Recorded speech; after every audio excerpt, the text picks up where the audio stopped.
any of these verses. And so I would like to, I'll try to share. I mean, okay, where is it? I hope the screen share will work. Does it work? Can you see? Yes, we can see it. Okay, cool. Let me see. Okay. The thing is, I mean, this technology, my computers are little acting kind of funny. Uh, what is that? I want to just go one by one and then do the recitation and then at the same time do the explanation. But oh, it's gone again. You can see what I'm showing on the screen, right? Nope. Now it got a little fuzzy and sideways. Oh, anyway, so Oh, don't worry. it- Then it's you can see back now. now. Now Yes. you can see this just the slide where it's kind of like His Holiness the Dalai Lama described the intrinsic connection between the clear and knowing aspect of the mind, right? Yes. I see, but I want to do the before slide, but my computer doesn't allow to go back. I don't know what is it, but anyway, don't worry. So just I would like to just start with the verses by Arya Nagarjuna. Have you heard this? Arya Nagarjuna is a London masters, like the top scholar or the master or the practitioner from ancient India, and he was known as the second Buddha and the Madhyamika philosopher, the pioneer of the middle way school that maybe you may have heard. Middle way school means like, explain what is the reality. Okay, so when you're talking about the reality, you have the subject reality as well as the object reality. So anything that exists in the universe and in the whole universe, it's actually categorized in two: the reality of phenomena and the reality of a person, or the subject and the object. But you could debate more on what is subject and what is it object. But right now we are just talking about the reality, how mind create reality. And then the Aryan Nagarjuna who have explained about the so many details about the Buddhist mind, or sorry, the mind, and how the reality exists, and how mind actually create. But when you're talking about how mind create reality, it doesn't really mean that the mind is the agent and create all other things. It has a different meaning of that. So the word that I was thinking I'm going to recite, if you could see the slide that I think I can go now. Oops. Yes, can you see now here? Yes. Cool, thank you. And where you have said that the preface, right? So if you see the screen and we join me and we just recite it together, these are really, really deep and profound, verses, and it gives very, precise meaning of how things exist. Do things exist? And if yes, how? And how the mind, what kind of role the mind have. Okay, so first we talk about the verse what he says like enthused by great compassion, you taught the immaculate Dharma to dispel all perverted views. To you, the Buddha Gautama, I pay homage. Here you're talking it is like a salutation of one of the very important texts that written by Arya Nagarjuna, and enthused by great compassion means like whatever you say is just come from great compassion. So what does it mean about compassion? It's like compassion is a mind or the mental factors or the it's a wish to free all sentient beings from suffering and misery. So compassion means like every sentient beings, including insect, animal, birds, any animal, I'm sorry, any sentient being that exists in this world, in the entire universe. I wish to free them from the suffering and free from the problem, or free from agony, free from all sort of suffering. So enthused by great compassion, You taught miracle in Dharma. And Dharma here means, I know the very meaning of Dharma in Sanskrit, in Tibetan, it's translated as a chu. Chu means like to transform your mind, to, modify your mind. So, how can you do that? You have to recognize what is the mind first, and how the mind, create things, and how this problem come to right, how the problem and the suffering come, and how you could minimize, and then eventually how you can actually eliminate all the problem and the causes of the problem. So these are very, very profound, like a verse. You taught the Immaculate Dharma. So Dharma doesn't mean someone have to, like make it any ceremonial way that you are converting into like this and that group of the spiritual practitioner or the group. It's more like how you really transform your mind. If we are able to transform our mind in the right way, on the right direction, your physical and verbal action naturally will transform into pleasant and, elegant and then helpful. And so that's how it works. Okay, you taught the miracle and Dharma to dispel all perverted views here, to dispel, to eradicate all this affliction, all the problem that, coming in our mind stream. For example, you have, all sort of a problem disturbing mind, you know this is to dispel all formative views. It has another, deeper meaning. We could, study, in details in the future, in the coming months and years, and I don't know, many many years, or maybe to dispel all formative views. To you, the Buddha Gautama, I pay homage. Here we are not really, the paying homage to the Buddha doesn't mean that the Buddha is somewhere outside, and then, he or she have, created us to become like a good human being. Buddha have showed the, the path and the method how you become enlightened one, or how you become like a awakened person, how you become like a really, really human person, human being. So you taught them, sorry, to you, the Buddha Gautama, I pay homage. So, before doing this recitation, maybe it's good to have this, some explanation. What does it really mean? Immaculate Dharma means like something very clear instruction how you really want lead into like a really right, good life. For example, if someone is really rough or angry person, or like a short temper person, or hateful person, or someone who, there are people who like sometimes hate themselves as well. So that's not really, good signs. So then it show how you really become, good human being. Gradually you become a fully awakened person, or very open-minded person. So these are the teaching that the Buddha Shakyamuni, there are, Buddha Shakyamuni who appear on this earth in India, in ancient India, 2,500 years before, and that the teaching is still very, very alive. So then, this is what he here said: to you, the Buddha Gautama, I pay homage. Means you're actually, praising the good, the peace. So how do you say?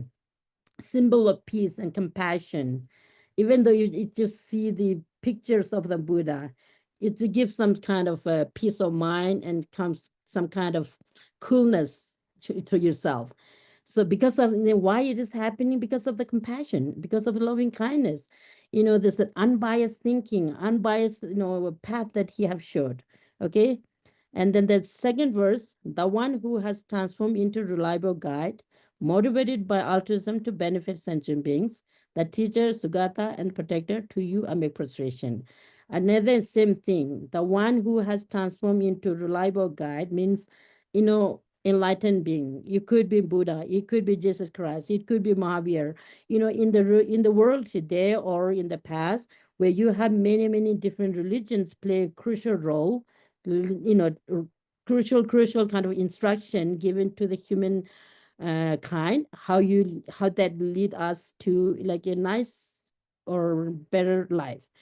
So the one who has transformed into reliable guide, the one is not really necessary like a Buddhist or the Buddha or the, of any religious figure.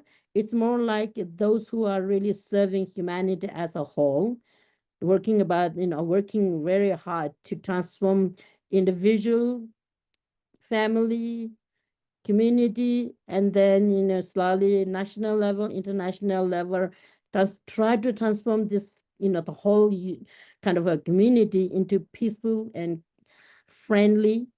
So you could understand about the one who has transformed into reliable guide. Reliable means someone who really not really cheat others, who really care us.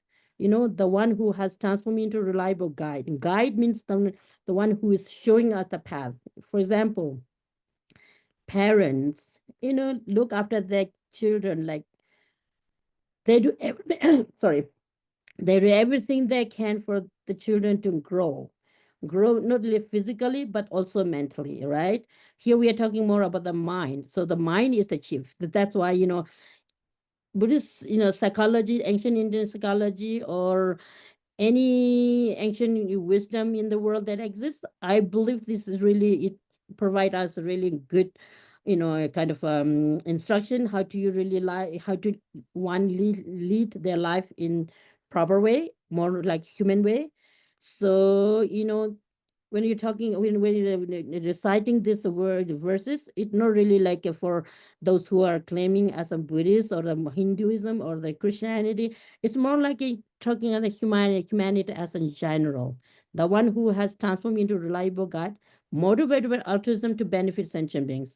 So any practice or meditate could be meditation, could be study, could be in a very simple thing. If our motivation is pure, motivated altruism means altruism or benefit sentient beings. If our motivation is to benefit others, that include ourselves too. So we don't have to think about ourselves. If you're talking just about like to benefit myself, it's become more like kind of selfish. We have to be really wisely selfish. Selfish has two kind, right? In like very very selfish, stingy selfish, which doesn't lead which doesn't lead anywhere else. So if you are wisely selfish, if you think about others, our own benefit naturally built. So that's why it says altruism to benefit sentient being. The teacher means who give instruction, who teach you how to become good human being. Simple knowledge. Teacher teach you. Teacher are the light that lead you to like a in the it's open to the knowledge. So here with the teacher who the Lord Buddha who have given the teaching of the compassion, loving kindness, interconnectedness, how our mind actually work. So the teacher Sugata and the protector to you amid frustration. And then let's see the third one, where he said, the one who has eliminated the web of conceptualization and is endowed with the divine bodies of the vast and the profound, who eternally shine forth the forever noble light rays, to you, the Buddha, I make prostration. And then again here, inspired by wisdom and compassion, today in the Buddha's present, I engender the mind of full awakening for the benefit of all sentient beings. So all these verses are it just, when you do the meditation or practice, could be in the morning, in the evening, or daytime. If you, just think about these verses and then how, wonderful if I would be, if I lead my life all the time in this, way. So then you remember the words and then the meaning, give some kind of reflection of the meaning, and then try to get some kind of experience inside deep down, because where you are talking about the mind, how mind create. So if our mind is, mind is the chief, right? The mind is the main important. And that's why inspired by wisdom and compassion, today in the Buddha present, when you're talking about today in the Buddha's present means each of us have the potential to become, you know, fully awakened one, or the Buddha. Buddha, it's a Sanskrit word. It means awaken. Awaken means awaken from the sleep of ignorance.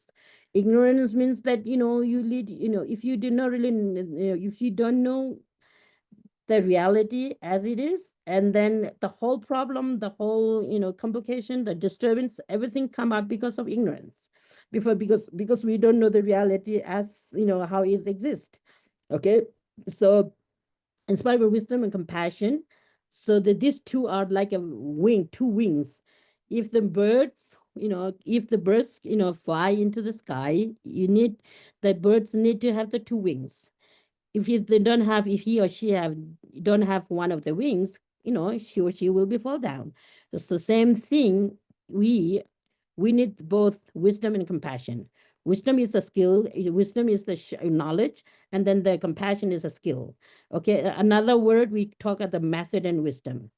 Okay, so inspired by wisdom and compassion, today in the Buddha's present, I generate the mind of full awakening for the benefit of all sentient beings.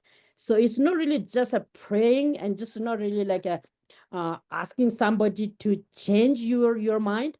It's more like I want to change, and I have the capacity to change, because we, each one of us, we have the mind, the brilliant mind. Whether our mind is directed toward the more like a disturbing mind, or another word we call in the His Holiness of the Lama often use the destructive mind and constructive mind. Compassion, wisdom that know the truth, and loving kindness, patience. These are constructive mind or the mind, aspect of the mind. And then another way, the attachment, aversion, ignorance, jealousy, covetousness, and then like a these are like a destructive mind. So if you sometimes of course we get kind of angry for for a certain thing, and then we have to just give some kind of thought how our mind and body are reacting when you are getting angry. It's just disturb you. It's the peace of mind. The minute that you get angry, our peace of mind is gone.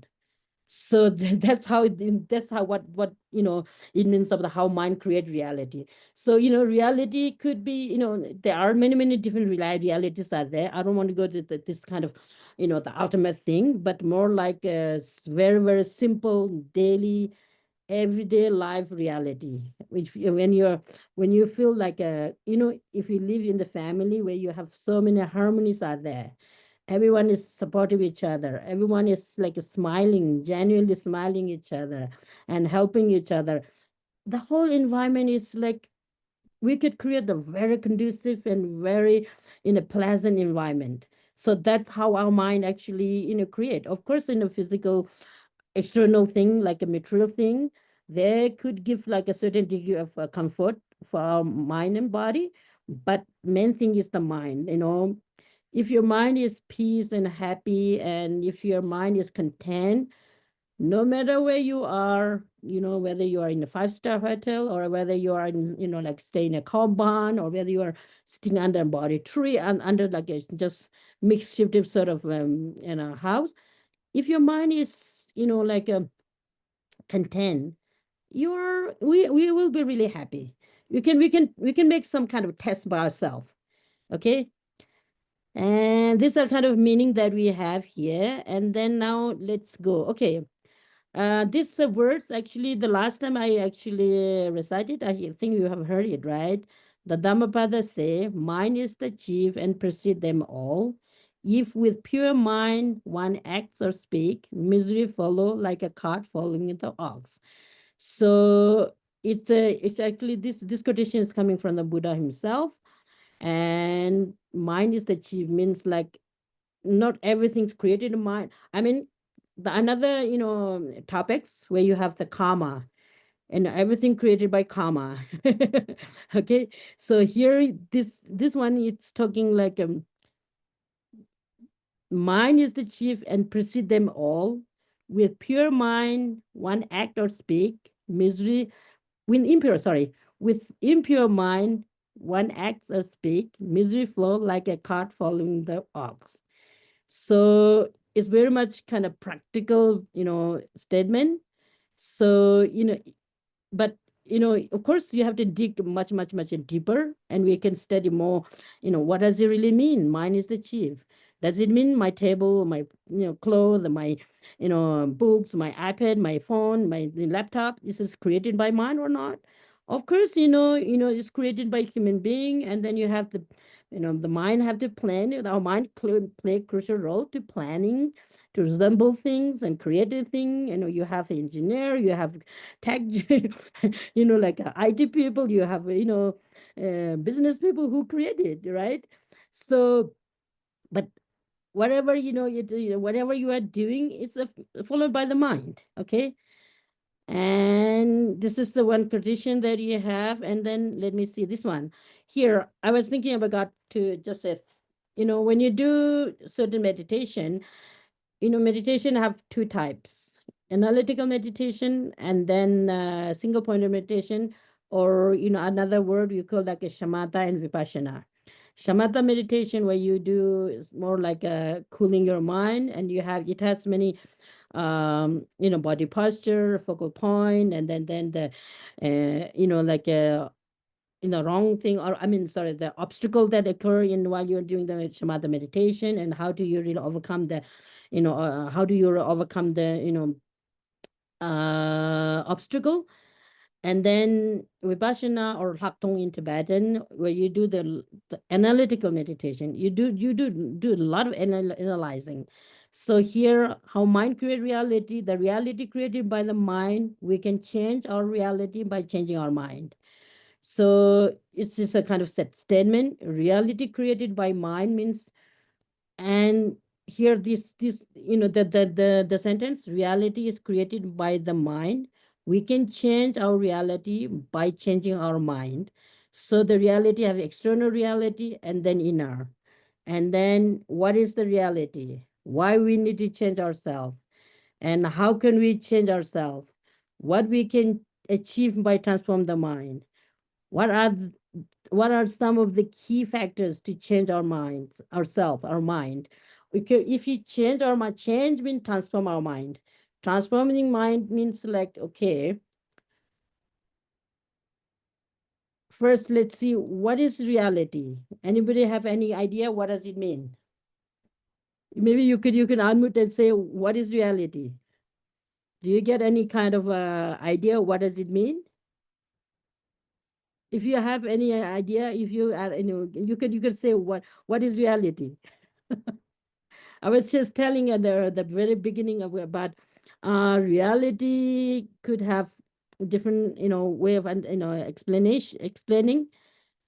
You know, external reality means the anything that exists in the universe fall into two: phenomena, and then, okay, another word, subject and object. And then subject and object interact all the time, from like 24/7 that we says. But whether we are aware with it or not, but then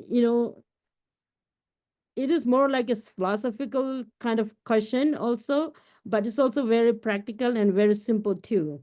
What is the reality? So do any does any have any answer for that? You can say, you can unmute yourself, and then we could do the more like interactive thing. You can we can debate. This is how we train. Debate means discussion. What is reality? Why we need to change ourselves? I mean, I don't have, some people, there are people who say, I don't need to change because I'm happy. I know I have a good life, I have a good job, I have a good shelter, I have a good family, I have good friends. So why we change, right? There are people who think that.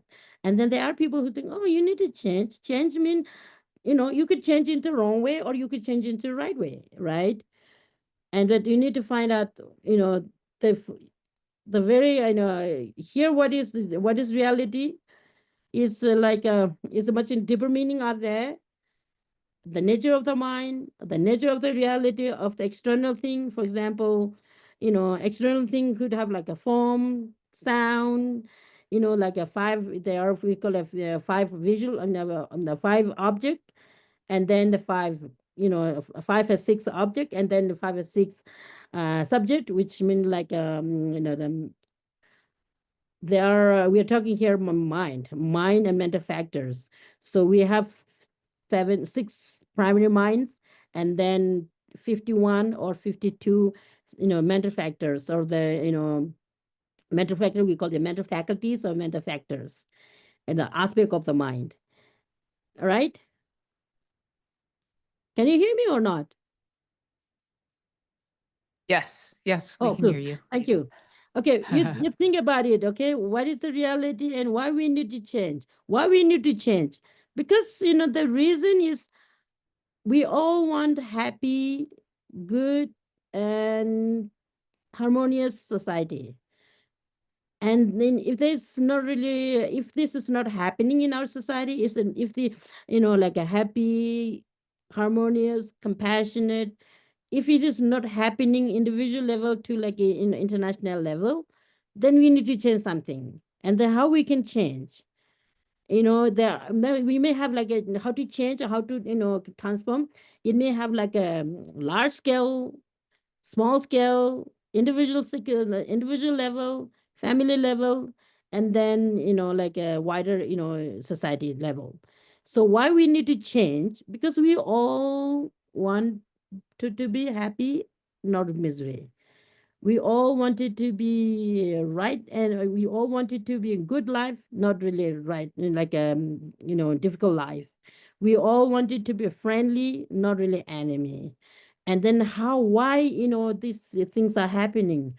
You have the, we are making our mind, actually, see, this is the thing, how our mind actually creates sometimes like barrier in between, between between our friend and family, because they are and we are. And then of this selfish reason, okay, that's, like ignorance another way. But if you are too selfish, self-centered attitude, if you are all the time like, me and mine is the most important, and the rest, maybe people think that, that's, I don't have any connection. This kind of mental attitude actually create, problem. So then, we need to change it, we need to transform it, we need to really, try to give thought about how to really change ourselves, and then that will really influence others. We can, the teaching, any tradition, authentic, I'm talking about the authentic teaching tradition, teachings. Authentic means, of course, there are, some, maybe there are some who are not really kind of accurate or authentic kind of a teaching, but, the authentic teaching means who have pure motivation to help other people. Mainly, how do you really promote your human kind of goodness? How do you really increase the human goodnesses? Mainly, how do you really improve your mental, attitudes? If we are able to, like, if you are able to uh, create or improve our mental attitudes, selfish, not less selfishness, less, self-centered attitude, less kind of aggression, less kind of arrogantness, and less kind of envious, and less kind of biased way of thinking.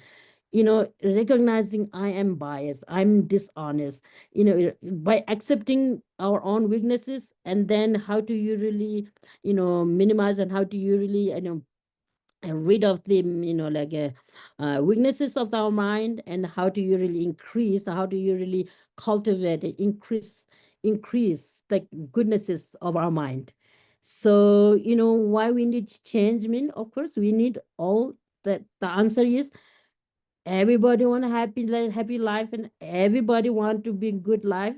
So then if there's no really, things are coming as you wish, then you need to change. And then how can you really change? By learning, by listening good teachings, by listening, good reading good good books, by practicing the right thing, and then we can change it. So we can't really say, okay, somebody come and that could change it overnight. No way. It's a long way. A very long way to go. For that, we need to have the patient. Short temper, short sighted is also another weaknesses of our mind. Very narrow minded is also another weaknesses of mind. So then the mind have everything in it. Our mind, sometimes our mind is more like a garbage bin, and sometimes our mind is like a crystal clear. It's like gym. It's like a precious gem. Because we can create beautiful thing, or we can create like a very very ugly thing. So maybe just recognizing what are the weaknesses, what are the dirtiness of the mind, and then how can you really rid of them, and by applying the wisdom, by applying this clarity, by applying loving kindness, compassion, and you could overcome all these negativities definitely. So because of that's why why need to change. There's a problem. There's a problem in different places, and there's a problem for the individual level. There's a problem in the family level. There's a problem in like a violence happening everywhere. We're just talking about a violence, man, like not really. Not talking about like conflict and wars and bombing, but it's more like a very individual level. When there's so many disturbances in your mind is happening, if you just sit quietly and with the nature, or in front of like a beautiful shrine where you have everything seems really like a peace and very friendly environment. If you have this kind of environment and sit there and then do some analyzing, why this disturbance coming into my mind, how can I really rid of it? So that's why we can do it. Everybody can do it. We all have the power, we all have the capacity to do it. So then and that we all have it. And then the courage is also needed, and determination is also needed. These are all men, the mental things. These are all mind things. They're not really like a external thing. So then, how can you really change? Recognizing but the good thing, and then recognizing the weaknesses, and how can you really, minimize this? Okay, why we need to change, how we can change, and yeah, how we can change by applying this, instruction into day-to-day life. By okay, compassion is something really good. It's a skill, actually. We can do it. Why not? So thinking about this, I wanted to be like a happy. I wanted to everyone to be free from suffering. I wanted to be free from jealousy. I wanted to be free from attachment. I wanted to be free from hatred. I wanted to be free from jealousy. I wanted to be free from, because all this misery, all the problem, all the suffering is actually come from this weakness of the mind. So then by transforming them, we can achieve something. How can we change ourselves? By changing our mind. By the the first step is pure motivation, and then in between analyzing, you know introspection, and then the temba in, and then um, reminder, what was that? Into this shamatha meditation. These two are very important. Temba shijin. Temba is more like what? Hello, Taylor. What is the right word for temba in Tibet and in English? It's more like a of mindfulness, right? I mean, people often use a mindfulness, but it's not really kind of accurate kind of a word. But temba and shijin is introspection, and temba is the focusing on what you're doing. When you're listening, teaching, when you're meditating, be very clear what you are exactly doing. Our mind has to be really keep alertness and clear, but not rigid. If you're like thinking too kind of rigid, and then it's a danger that you could get like a kind of discouraged, and then stop doing this. So because of that, these are the things that how can you really do it? How can you really transform? How can what we can, oh sorry, how can we change ourselves? How can we change ourselves? We need to change because there is this problem here. I have a problem. I have a kind of a mental, suffering, physical suffering as well as mental. But main thing is peace of mind. Main thing is, creating good hardness. Good hardness and open-minded. Think about others and then act accordingly. If you think about others and then act accordingly, our own kind of goal will achieve naturally. Okay, so this is how why I put this question here, why we can change and what we can achieve by transforming the mind. Okay, by transforming the mind, what we can achieve, there are short-term goal and long-term goal that we can achieve. In short moment, you feel like a, you feel like a relaxed, you feel like a pleasurable, you feel like a, you know happy life. But the long term goal is free from all sort of problem. Freedom is everybody want, right? Freedom is everyone wants. Another words, freedom means like awaken from all the problem, awaken from mental as well as verbal and physical problem. So what we can achieve is like we can achieve the long lasting happiness. But the long lasting happiness can create gradually. A long way to go, but it's possible because we have the Buddha nature. I mean, here we talk about Buddha nature.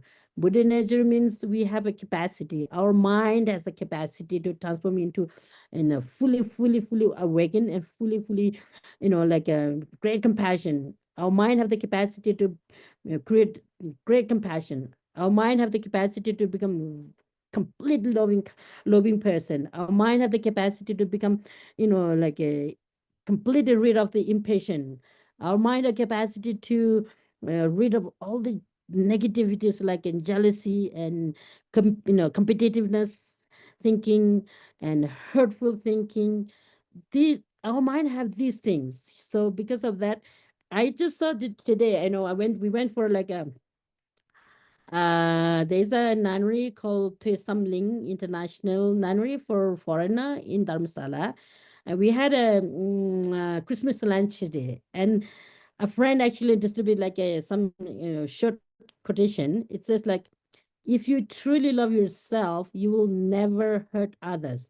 Oh my gosh, that's beautiful. I got it. We know she was actually written this in different quotes, and then the passing, whoever come.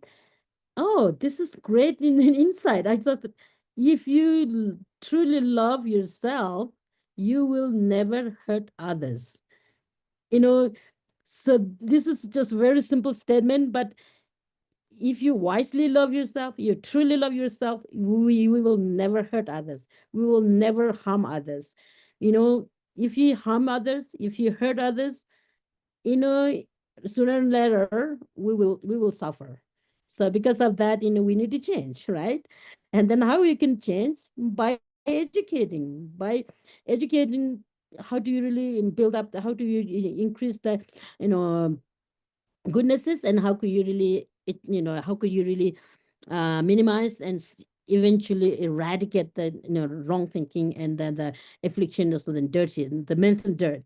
You often, our teachers often use the mental dirt. It's really like it because if our ball is like in dirty, nobody want to eat in that dirty place, right? We need to clean it up. So same thing, if you wanted to walk toward enlightenment, work toward like a long lasting happiness, we need to clean it up slowly. We need to clean it up. So what we can achieve by transforming money? Yes, you will. The main thing is we can achieve long lasting happiness and complete freedom from suffering. That's the main goal. Okay, and then the skills and the key factors are practicing altruism, compassion, and practicing wisdom of wisdom. Wisdom means knowing reality as it is clearly. These are also in our mind, so we can really train our mind. We can train our mind very, very like how do you say, constructive way. Okay. And then the next one, where was oh, okay, this is okay. I just read it, wrote down. Ancient Indian, Nalanda, or Tibetan literatures identifies the different levels of, what was that? Many ancient Indian and Tibetan literature identify various levels and types of pure and impure minds and their aspects. So I think I just roughly tell what are there, okay, and what is mind. Another thing that you can think about, what is mind? Is it different than the brain, or is it different than the physical body, or something else? And definitely, yes, mind is different than the brain, I would say, because mind is clear and knowing. This is the kind of definition. Is it really complicated? It's a very sophisticated. It's something that everything come every good or bad, right or wrong. Everything is just coming from by the mind. There are so many different ways to do. We're creating karma. And whether you believe in the karma is like a the theory of the karmas or not, but karma is means like is simply mean action, and then the actions are actually done by body, speech, and mind, and the main driving force is the mind. What is mind? And then can we transform the mind? Can we or not? Because in a physical body, when you feel ill, when you have any illnesses, when you are having problem, we go to the doctor, and we need good food, we need good clothes, and then we can take care of our body. But the mind is something different than that. What is the medicine for the mind? How do you really heal the wounds of your mind? Wisdom and compassion can heal our mind, definitely, yes. And Mario consciousness is defined as clear knowing. This is just another kind of tip. Okay, let's see what is the next. Okay, I think I read another than the first day about how His Holiness the Dalai Lama explained about the mind. His Holiness the Dalai Lama described the intrinsic connection between the clear and knowing aspect of the mind this way. Okay, mind means clear and knowing. And then His Holiness, where he says, the knowing nature or the agency is called mind, and this is non material. Mind is non material. Of course, the mind and bodies always have connection. And then it's another big question about how this mind and body relation. Some people often call it, often say like, mind and body problem, but there's no problem. There's no problem between the mind and body. But then, if you wanted to learn more about how it's really connected, how come how our mind and body actually connection, how does it have any connection, does the mind have connection with, especially with the brain and the heart or the body? If yes, how? And then when you're talking about the mind and the mental factors, then you have sensory consciousness and you have the mental consciousness. But the sensory consciousness are more like easy to identify, but the mental consciousness is the most important thing that you have to pay attention. And how do you really transform mental consciousness? Is the only one that we have to transform. Where he's only say here is a cognitive event process, where he is the knowing nature or the agency is called mind, and this is non-material. So this is, he's always explaining how is non-material, how is not really external thing. Yes or no. We have to do a lot of analyzing. We can do a lot of a study of that. How is not? It is not material because I would say like if it is material things, it's something that it's like it's not really like a tangible thing. You cannot really touch or push, but mind can. For example, I'm sitting in Dharamsala in my small room, very, very close to the Dalai Lama temple. It's like 5 to 7 minutes walking distance. But my mind can go, to the places that I have been in the past. And I can think about in the future to how what will happen in like a 10 days time, or maybe a month time or year time. I can think about my mind can think, my mind can plan the future, and my mind can actually remember the what happened in the past, and then my mind actually think that what I'm doing now. Okay, so that's more like a it's kind of evidence, it's experience, personal experience. The mind is not really the physical or the material things. it is something that sophisticated things, and it's something that we need to study, and not just a study intellectually, but also more kind of a cognitive sort of cognitively try to change, transform, with so that's what I think His Holiness is saying. This cognitive event passes the nature of the knowing because of the fundamental nature of the clarity. Okay, here, clarity. I mean, clarity that underlies all cognitive events. This is the mind's fundamental nature, the clear light nature of the mind. It goes another, big topics here. But give some thought about what does it really mean. It is actually, I just got it from the authentic books where His Holiness have written. So the knowing nature or the agency is I don't know how you really explaining it, but it's called mind, and this is non-material. Cognitive event possesses the nature of the knowing because of the fundamental nature of clarity. The fundamental nature of clarity. In Pramanavartika, it's a 4th century Nalanda scholars who have written about the mind. And it's the clarity, where it says the very nature of the mind is clear and clarity, clear light nature. But then tima means afflictions or the dirtiness are advantageous. It's a temporary.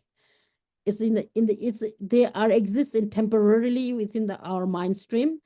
So if it is temporary, there's a way that you could rid of it, where you could eradicate it, and how is applying wisdom. Okay, this is the mind fundamental nature, the clear light. This is another topic, so we could discuss and study in the future. And then, oh, this is, I mean, another, topics that we can study in the future. Mind have sevenfold, there are the different, like a division. The traditional way of learning mental, like a psychology is like a define what is mind. And then how many different type of, how many different categories in the mind have existence. And in the Buddhist psychology, where there are various ways to divide the mind, and how sevenfold division of the mind, threefold division of the mind, twofold division of the mind, and six main mind, and 51 or 52 mental factors. These are just a tip, so we could study in the future. Okay, now I thought it's when we're talking about how mind create things, this isn't kind of nice. It's like, sometimes when you look at one picture, you know, it's it gives you some kind of reflection. It gives you some kind of a pause. Okay, think about it. His Holiness the Dalai Lama holding like Vajra and bell, and then on the other side where I just put it like Om Mani Padme Hum is a mantra of the Buddha of compassion. His Holiness, who is the embodiment of Buddha of compassion, is known as Avalokiteshvara. Whether you are familiar or not, don't worry, don't worry. It's a Buddha compassion means he is the embodiment of the compassionate, all the enlightened beings, and his being on this earth is for us, for the entire universe, and particularly for this planet. you know so how mind create, I mean, individually we can just think about it. My mind is interacting with this picture of His Holiness the Dalai Lama, and then his mantra Om Mani Padme Hum on the next. Does it have any connection with my mind right now? I'm looking, my eye consciousness actually perceiving His Holiness pictures with the Vajra and bell holding, and then the next two is just like the mantra is there. And I like it. And what do you mean by that? You think about a lot of things, how you really create it. I mean, does it create by myself, or does it just come from my mind, my mind stream? Any kind of latency, any kind of imprints that you have planted in the past, and it's just, arise it, it's just, ripen it, or what? You can think about this, analyzing thing again, okay? So, and then I have put another picture, how mind create reality. Here, I hope this is some brain, the next to the, what is it? It's a kind of a, this one is it's kind of symbol of science, right? Modern science. I often sees that, but I don't know what does it really mean. And then next to it, it's like an image of brain. And I was listening and teaching by Gisla here. He's our teacher, Gisla Abdullah, who's teaching Madhamika today, and where he actually discussed about the brain. And many brain scientists or physical like physician, brain what was that special doctors about brain, neurologists, right? And when people have an the surgery of the brain, and the brain actually have no any kind of what was that? I mean, if you poke with a sting, as like with the needles, you do not really feel any pain. It doesn't have any sensation. Oh, that's really clear kind of signal that the brain is not the mind. And then how? Oops.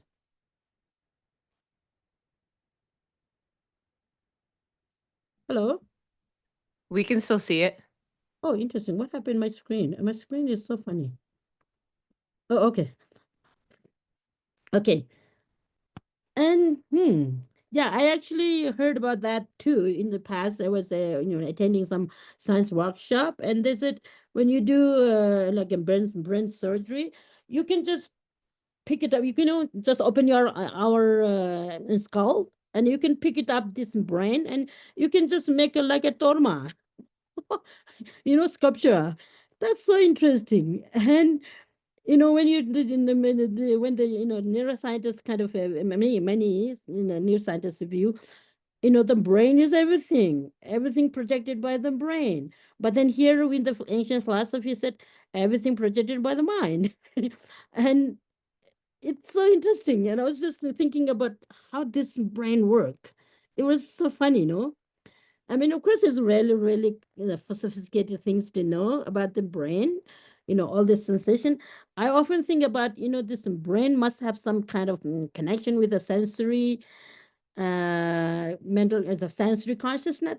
But I'm not 100% sure because there's, during my, like a science workshop, there are brilliant, like a neuroscientists who are explaining about how our eye consciousness work and how our ear, nose, and tactile and smell, how these work. They have beautiful explanation about how this relate between the object, the five object, smell, touch, like a visual object, and taste and tactile things, and then how these actually interact with this consciousness.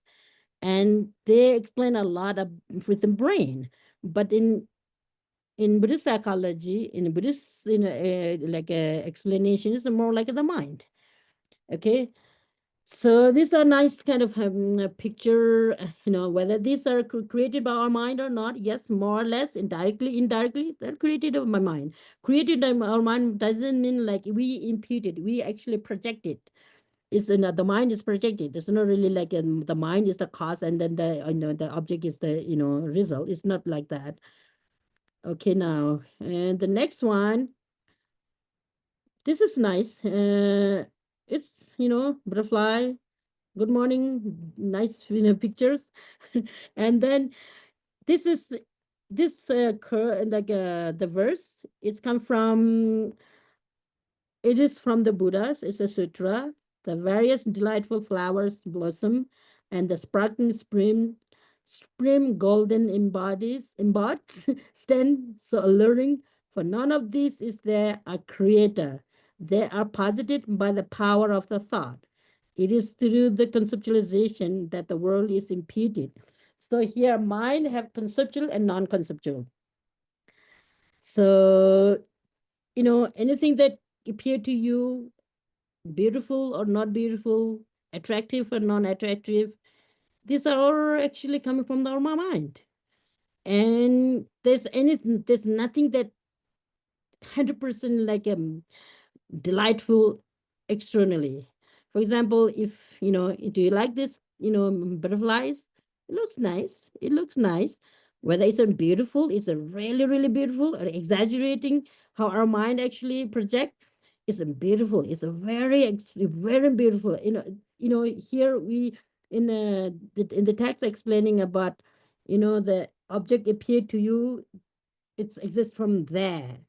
But if you think about deeply whether it really exists from the object side or not, it gives some pause to, oh, interesting. For example, this butterflies. I was just looking, it's beautifully colorful, but if somebody else come, that's so ugly. Where you put it that? And then some other people say, it's just a butterfly and the flowers. There's many different, human beings, different living beings could, explain in different way. If it is, Geshema, I don't yes. mean to interrupt you. I just wanted to be aware of our time because we're a Oh, little bit what over is the time time now, now? and we're Okay. 6 minutes past the hour. So Oh, maybe wrapping up and then seeing if people have some okay, questions or okay. discussion. Yeah, I was thinking of Okay. that. Thank you. Thank you Okay. for reminding. Anyway, so these are, a nice thing. I mean, yeah. Okay, so I'll just move to what I have the next. Oh, next is actually dedication. Okay, I think I'll just leave here and then maybe one or two question, and then I would just ask those in person or online if want to do some homework, try to discuss some of this question. What is the reality? How we need to change ourselves? How we can change ourselves? So why we change? How and what we can get, and what are the methods that we methods and the skills that we have to change. Maybe those who are in person at the Forest of Wisdom, maybe do some discussion while you're having tea or something. So then, if any one or two question, I will welcome. If not, we will. I think we need to say then, the dedication, because only 6 minutes, 6 minutes left, right? Maybe five now. Okay, so unmute yourself, or I don't know, Megala, you may unmute and then welcome your question. Thank you so much for listening. Thank you, Geshema. I had a question actually with how we start to change our minds, because so often, right, as human beings, we get stuck in these patterns and go over and over again. And so I know that people talk about, and that the teachings are very much about letting go, but the Mm-hmm, first that we have to notice and watch our mm-hmm. minds and see what is happening. Is that the first step to changing our cognitive patterns? 1 minute. Did I? I'm just checking if I understood correctly what you're saying. You have the pattern, means like our mind. Uh, can you say just over again? Sorry. Yeah. No, I think it was me. My question was too much. I think No, too no. many well, because how do we start the process when we are contemplating, and then we want to be changing our minds and we want to be changing this framework? How do we start that process? How do we start? It's depend on very much a different situation, probably, but it depend on how severe or how serious your problem is, or you're talking about when you're in the practical level, when you are facing some difficulties, for example, having some depression or stress, or maybe a family problem. How can you really solve the problem, right? So very skillful, you have to play very skillful means here. And sometime this pattern or this, there are sometime nonsense kind of repeatedly the happening. It's a little annoying. It's just it's not really just you or him. It's we all have to face anyway. But then you have to be confident in yourself. It's not really overconfident is not good either, but be confident in yourself. And then think about, I am a human being, I have a brilliant mind, I can overcome this problem. Why not? If, like, for example, animals or some, very poor, animals that are, surviving their own life.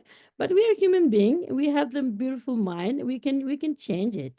Be more like a, trust yourself, build up more confidence yourself.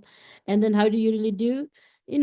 By thinking, clear thinking, at the same time not really burn out or not really hurting others. The motivation has to be like a more like a pure, and I wanted to do something good for myself as well others. But then certain situation is quite difficult sometimes. And then if something that you can't really do much at that moment, live just live for a while, not really give up at all, like forever, but just wait. Maybe it's not really the right time, so I will do in the future. And then they say, and like a Bodhisattva Shantideva have a beautiful verse in Tibetan. Is if the thing is a change, there's no need to worry. If something cannot be changed, why you worry? It cannot change, so there's no reason for you to worry. It's a beautiful statement. It's something very practical. You just think about it. This verse, just one, two line in Tibetan, it said, "Kaltichu yonene tela mega chichibin. Kaltichu menene tela mega chichiyo." This is the same thing that I was telling you. If something can be changed, you don't need to worry. Maybe not really change today, maybe tomorrow or the next week or maybe next year. It's not really forever. It's not there forever. Think about that. And if something cannot be changed, then there's no reason for you to worry. If you just worry, it's just a waste of time. It's very, very practical, like advice. Yeah. I don't know Thank whether you. it's a directly answer your question or not, but yes, this is how you really try to, maintain yourself, keep your peace of mind at the same time, not really hurting other.